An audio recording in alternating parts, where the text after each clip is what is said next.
A gentleman from Michigan, thrilled to have with us this morning for this entire half hour, Michael Wilson. He's at Morgan Stanley, Co-Chief Equity Strategist, CIO, and among other things, author and driving force behind really smart 36-page research pieces on what matters at the moment. Mike Wilson, good morning.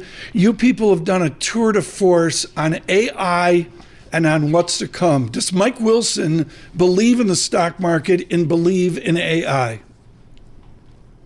Well, good morning, Tom. Thanks for having me.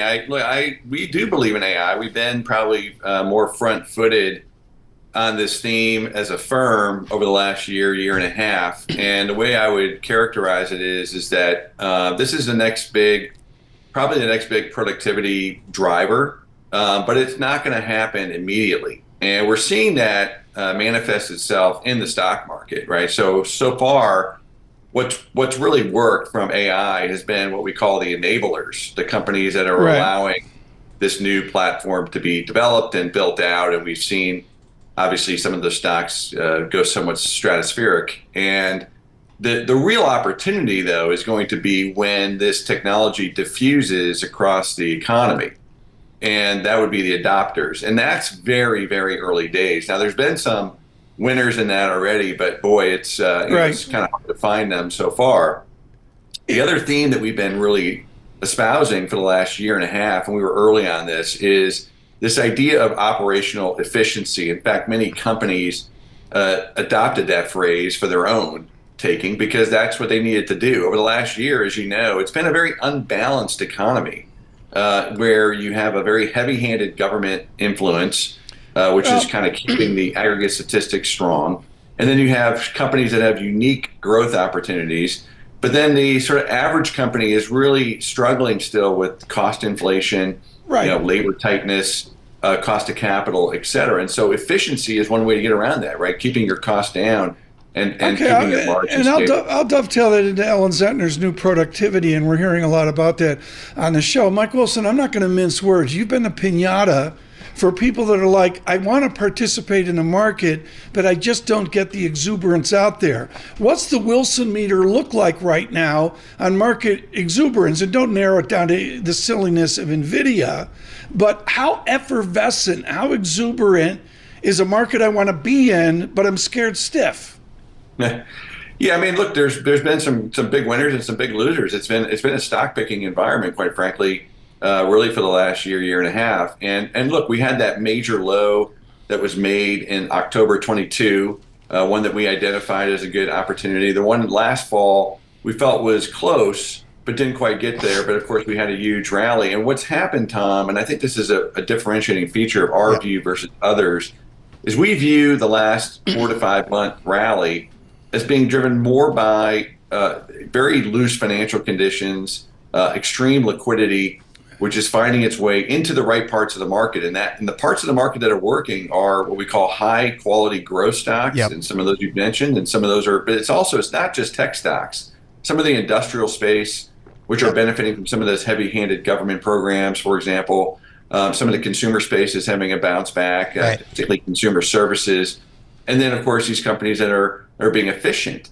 And that's really what's been working. And it's been, so in other words, the market's been very good at identifying the winners. It's also been very good at identifying the losers. Well, Mike, I mean, you mentioned efficiency and you mentioned operational efficiency. And for me, I need you to drill down a little bit more. What indicators are you looking for? Are we strictly talking operating margins here? I mean, how do you evaluate, those sectors you're referring to? Like which sectors are primed to perform well, given, that focus on high quality growth, on operational efficiency, on the narrowing of that big divide between the haves and the have-nots?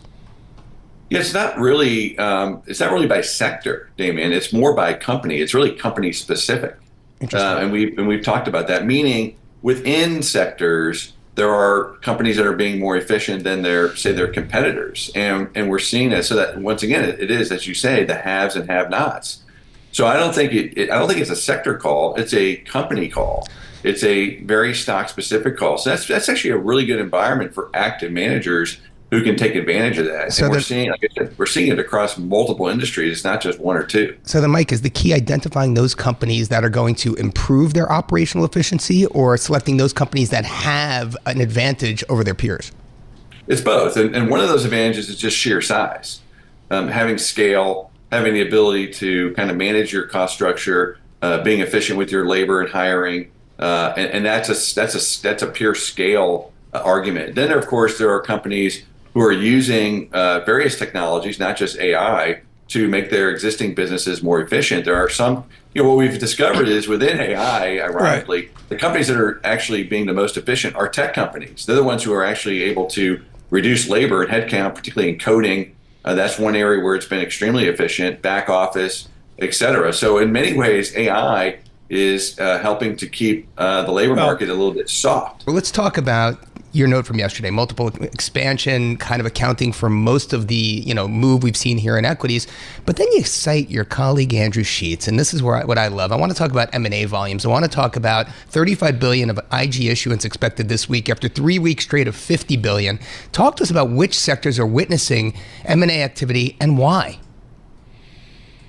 Yeah, I mean, the conditions are there for M&A. I would say the headwinds are that the cost of capital is still pretty high. We haven't seen any rate cuts yet. And then even though we're seeing issuance at the IG level, that's pretty robust. A lot of that's for refinancing and also for, for existing deals that are in the market. The other constraint, of course, is that we just had a big increase in valuations. I would say, last fall was getting closer to a point where the buyers and sellers were getting to a point where maybe the price was right.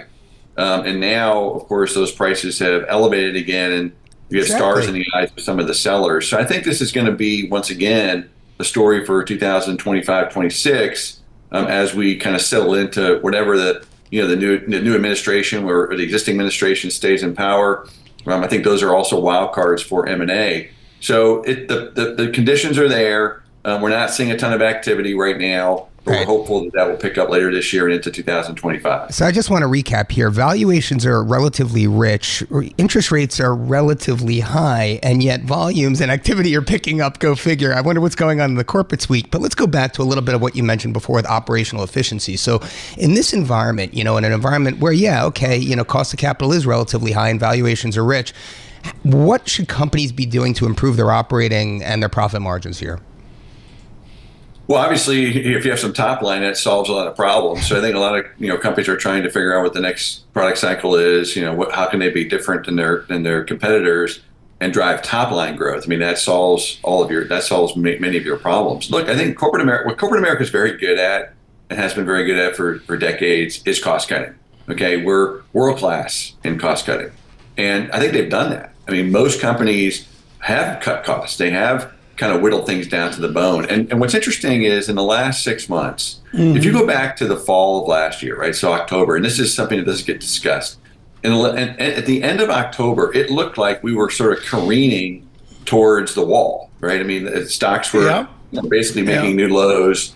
Companies were starting to talk about maybe a layoff cycle. They were going to have to do that. And then, of course, came in this big short squeeze at the back end of the Treasury market, and then the Fed acquiesced and said, hey, we may be cutting rates next year. And that provided the hope that rates are going to come down. And so we bought time. And what we're seeing now is this big hockey stick in expectations for the second half of this year. Okay, there's a big, if you talk to most companies and listen to most companies, what they're saying, yeah, first quarter, still things are kind of squishy, maybe the first half, but the second half, things are going to really pick up. And that may happen. But I'll tell you right now, if it doesn't happen, then we're going to see more cost cutting in the summer. And that's probably why, the risk of a hard landing is still not been exterminated, right? You still have a 30% chance that there's going to be a layoff cycle if business doesn't pick up in the second half of the year.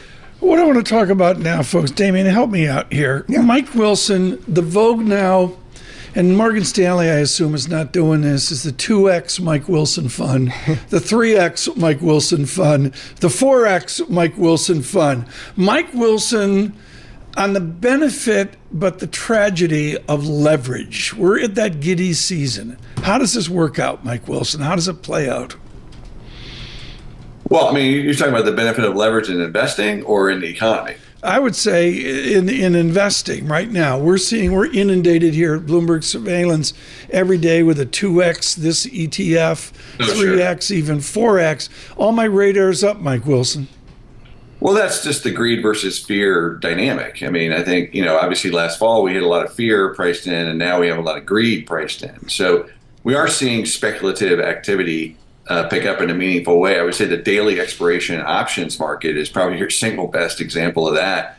We have a lot of people sort of, in the stock market is like prop bets, almost like DraftKings and things like that.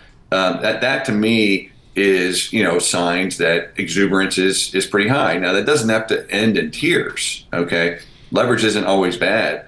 But, we have a situation where people are reaching for risk because, there's FOMO. Yeah. And, that's where the pendulum is right now, Tom. And that's why we're probably a little bit more than some of our peers. I think a lot of folks, all they've done is raise their price targets based on higher multiples.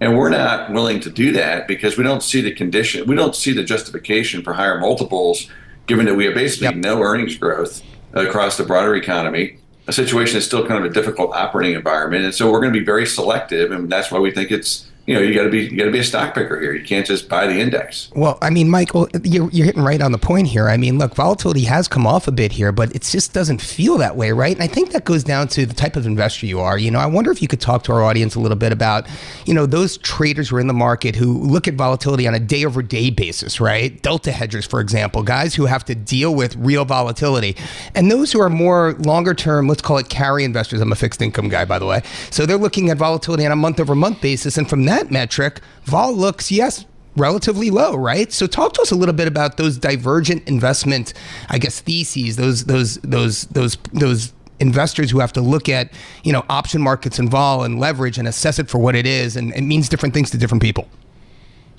Well, I think I'd characterize it maybe a little bit differently and just say that index level vol is very low, but single stock vol is still quite high, right? We have a high dispersion within the equity market, right? Single stock volatility, sector volatility, even RVs, but then that the index level has been very compressed. And one of the reasons for that is that there are a lot of new products out there that are vol selling strategies. Yep. Okay. Now, over time, I would agree that selling vol is always better than buying vol. Okay. Like that's just a better strategy. And, these products are kind of keying off of that. So there's been a tremendous amount of downward pressure on volatility because of these vol selling strategies. And I think, that's a bit of an illusion. Okay, right. There's plenty of opportunity within the market from a volatility standpoint, but once again, it's at the single stock level, not at the index level. Mike Wilson, generous of you to be with us for a half hour. You will be out on Single Best Idea, our new podcast here. We'll do that. You'll see that later this afternoon in the digital mix and processing here at Bloomberg Podcast. Mike Wilson is with Morgan Stanley.